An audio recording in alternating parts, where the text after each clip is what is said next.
అందరికీ నమస్కారం అండి. నేను మీ Radhika. Welcome to Kommasani presence. ఈరోజైతే డిసెంబర్ 31 నైట్కి జనవరి 1 కోసం మంచి చికెన్ స్టార్టర్తో మీ ముందుకు వచ్చేసాను. ఎలా తయారు చేసేసుకోవాలో చూద్దామా.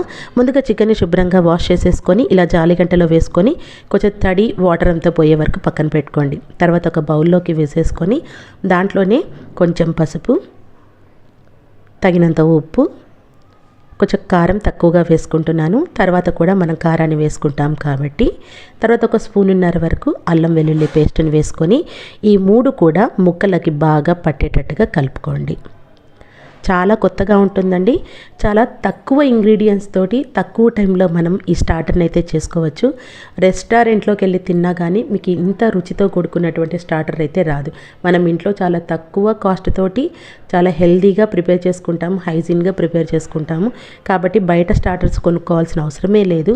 ఒకసారి మీరు ఇది చేసుకున్నారు అని అంటే మీరు ఫిదా అయిపోతారు. అంతకంటే చెప్పేదేం లేదు. ఇవన్నీ కూడా ముక్కలకి బాగా పట్టేసిన తర్వాత మూత పెట్టేసుకొని మీరు ఒకవేళ ఈవినింగ్ చేసుకునేటట్టయితే, నైట్కి చేసుకునేటట్టయితే ఈవినింగే కలిపి పెట్టుకోండి. ఎంతసేపు నానబెట్టుకుంటే అంత మంచిది. బట్ టైం లేకపోతే అరగంటైనా నానబెట్టుకోవాలి. మూత పెట్టుకొని నానబెట్టుకున్న తర్వాత ఇప్పుడు అదే టైంలో ఒక బౌల్ తీసుకొని దీంట్లో కాశ్మీరీ రెడ్ చిల్లీస్ని వాటర్లో వేసి నానబెట్టుకోవాలి. ఒకవేళ మీ దగ్గర ఇవి లేకపోతే నార్మల్గా ఎండు మిరపకాయలనైనా సరే నానబెట్టేసుకోవచ్చు.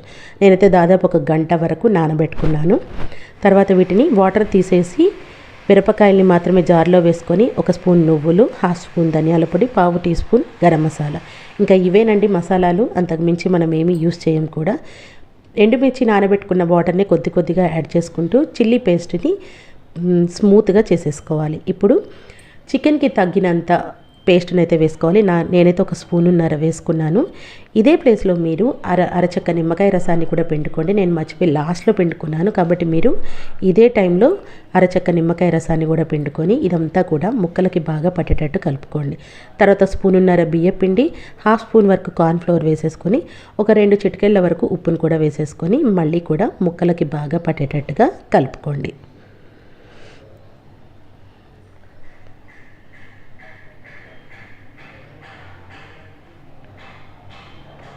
ఎక్కువగా కూడా ఈ బియ్యపిండిని కార్న్ఫ్లోర్ని వేసుకోకండి, తక్కువగానే వేసుకోండి.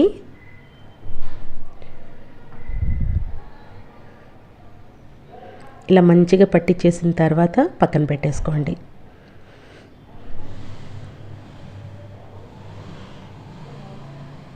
ఇప్పుడు స్టవ్ మీద బాండీని పెట్టేసుకొని డీప్ ఫ్రై కోసం ఆయిల్ని వేసుకోండి. ఒకవేళ మీకు ఆయిల్ వేస్ట్ అవుతుంది అనుకుంటే 2 ముక్కలు వేయించుకుంటాను, 3 ముక్కలు వేయించుకుంటాను అన్న దానికి తగ్గట్టుగా మీరు ఆయిల్ని హీట్ చేసుకోండి.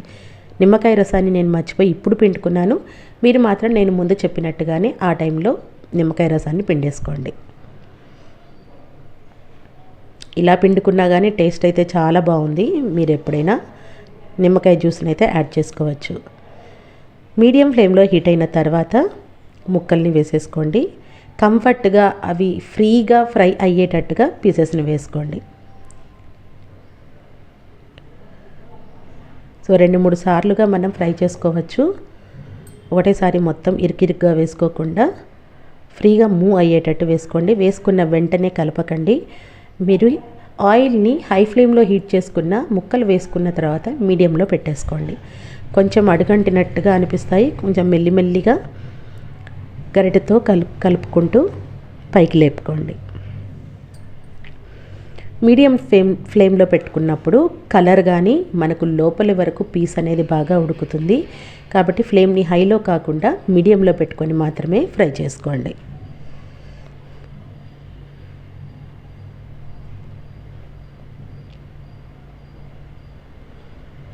ఎయిర్ ఫ్రైయర్ ఉన్న వాళ్ళైతే వీటికి పైన ఆయిల్ అప్లై చేసేసి ఎయిర్ ఫ్రైయర్లో కూడా వేసుకోవచ్చు.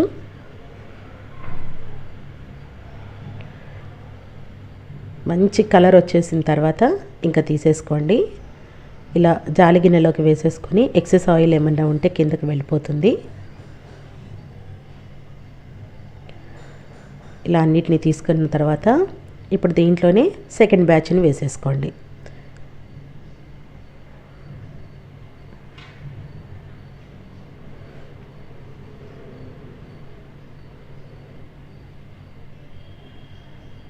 మీడియం ఫ్లేమ్లోనే పెట్టుకొని ఫ్రై చేసుకోండి. ఇప్పుడు ఫ్రై అయిపోయిన తర్వాత ఇలా జాలిగంటలోనే పచ్చిమిరపకాయలు నిలువుగా కట్ చేసుకొని వేసుకోండి. గుప్పెడు జీడిపప్పు, గుప్పెడు వరకు కరివేపాకును వేసుకొని వీటిని కూడా అదే ఆయిల్లో ఫ్రై చేసుకోండి. చిటపటమనకుండా ఈజీగా ఫ్రై అయిపోతాయి. తర్వాత స్టవ్ ఆఫ్ చేసేసి ఇప్పుడు వీటిని నిమ్మకాయ చెక్క ఆనియన్స్తో సర్వ్ చేసుకున్నారంటే సూపర్ టేస్టీగా ఉండే చికెన్ స్టార్టర్ రెడీ.